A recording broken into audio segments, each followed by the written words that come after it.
लेकिन गलती यहाँ पर ये की जाती है, होता वो डेंगू ही है, लेकिन पेशेंट फर्स्ट डे जाके करवाता है, मुझे बुखार है, चूँकि सीज़न डेंगू का चल रहा है, लेट्स चेक करवा लेते हैं। फर्स्ट डे में कभी भी नहीं आएगा। अच्छा। और पेशेंट जो है इलाज ही नहीं करवाएगा तो क्या वो उसके बाद वो क्रिटिकल कंडीशन में चला जाएगा।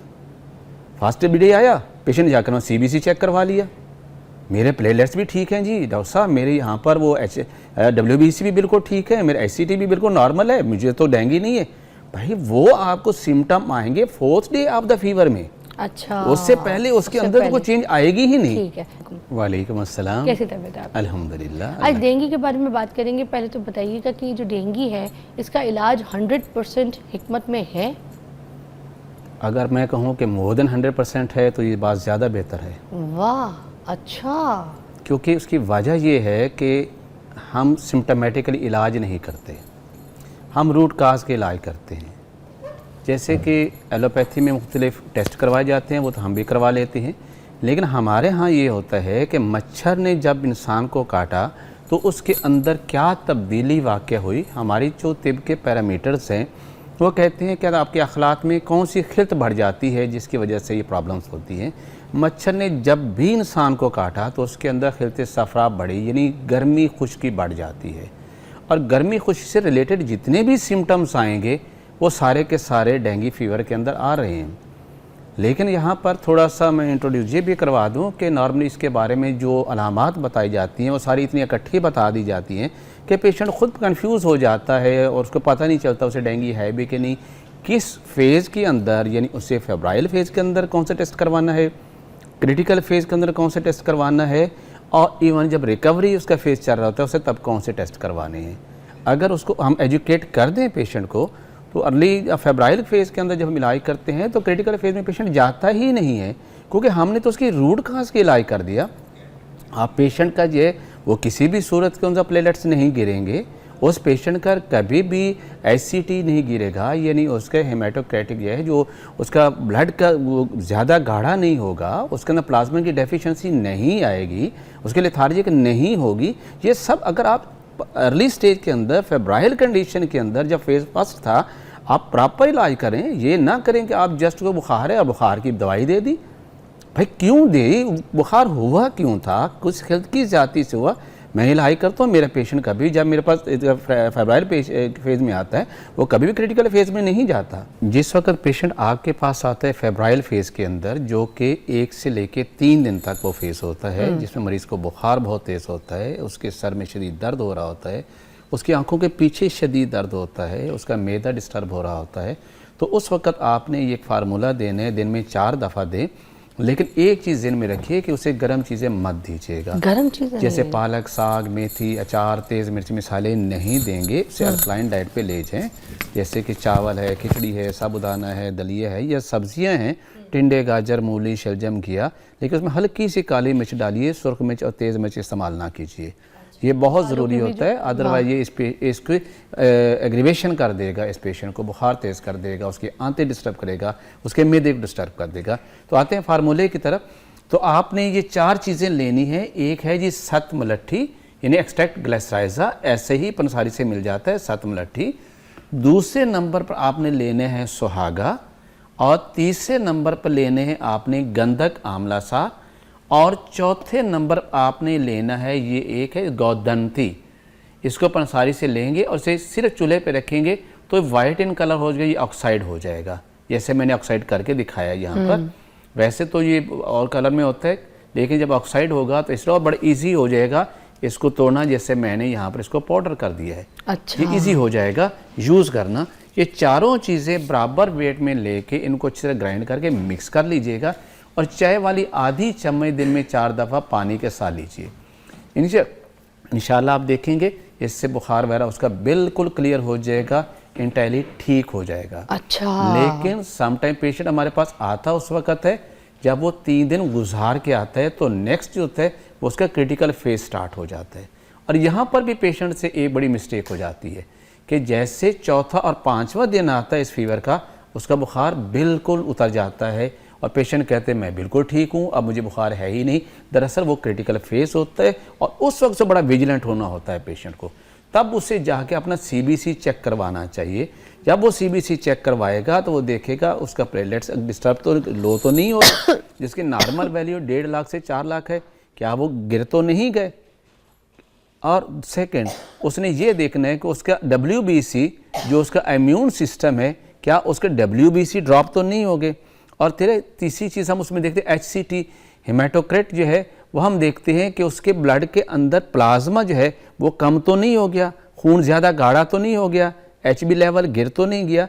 ये सब चीज़ों को जब हम देखेंगे, अगर पेशेंट क्रिटिकल कंडीशन में उसका जो है प्लेटलेट्स बहुत कम है, तो मैं ही रिकमेंड करता हूँ इमीडिएट जाके अपना प्लेटलेट्स आप लगवाइए। बट उसके साथ उसका इलाज भी साथ जारी रखेंगे हम, ताकि फर्दर प्लेटलेट्स डाउन होने का प्रोसेस ख़त्म हो जाए। अच्छा, कोई अगर मेडिकेशन ले रहा है कोई डेंगू का पेशेंट, तो फिर ये वाले जो आपने नुस्खा भी बताया हमें, तो ये साथ चलेगा, क्योंकि ये इसी चीज़ को रिकवर करेगा। वो जस्ट आप एक सपोर्टिंग है, वो मर्ज को ख़त्म नहीं कर रहा। आपके प्लेटलेट्स डाउन हुए, आपने लगवा लिए, बट फर्दर डाउन होने के प्रोसेस को तो रोकना है आपने। वो तो नहीं रुकेंगे आपसे, वो तो इंजेक्ट करवाया आपने और आपके पूरे हो गए और आप बेफिक्र हो गए, नहीं होंगे। आपको नेक्स्ट आपने मेडिसिन लेनी पड़ेगी, ताकि वो वायरस ने आपके बोन मैरो पे जो अटैक किया था और आपके प्लेटलेट्स की प्रोडक्शन को डिस्ट्रॉय कर दिया था, वो कवर कर जाए और आपका बोन मैरो एक्टिव वो अपना काम करना शुरू कर दे।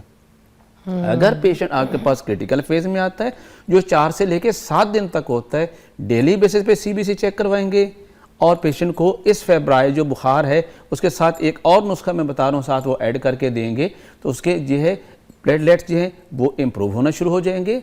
उसका ब्लड के अंदर जो प्लाज्मा है जो कम हो रहा था वो पूरा हो जाएगा। उस पेशेंट को जो वॉमिट बार बार आ रही थी वो पूरी हो जाएगी। उसको जो ब्लड आ रहा था स्टूल के साथ वो ठीक हो जाएगा।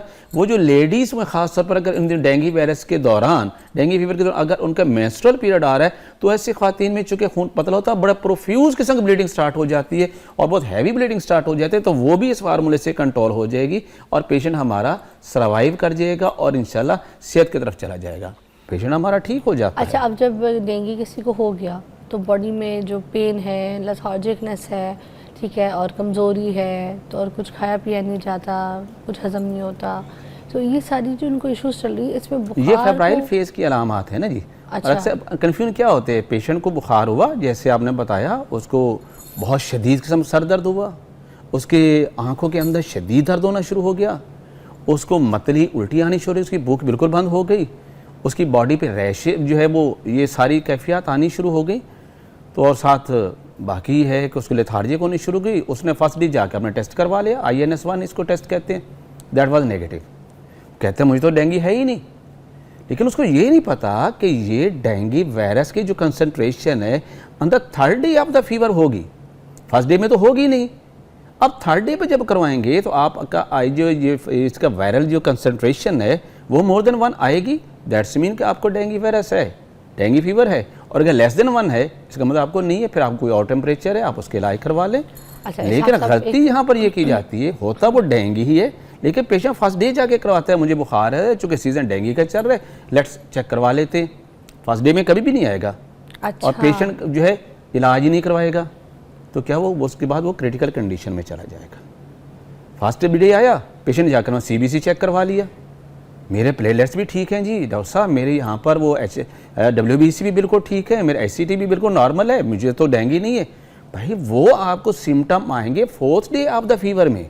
अच्छा, उससे पहले उसके अंदर तो कोई चेंज आएगी ही नहीं। ठीक है। और सिम्टम्स और जो चीज़ें हैं जिसे हम जल्दी टेस्ट करवा लेते हैं उसमें रिजल्ट नहीं आता। देखिए सेहत सबके साथ जुड़ी है, नज़ला ज़ुकाम खांसी बुखार ये सब कुछ चल रहा होता है अभी, क्योंकि इन्फेक्शन का टाइम है, सबको है थोड़ा बहुत हल्का फुल्का वायरल इन्फेक्शन।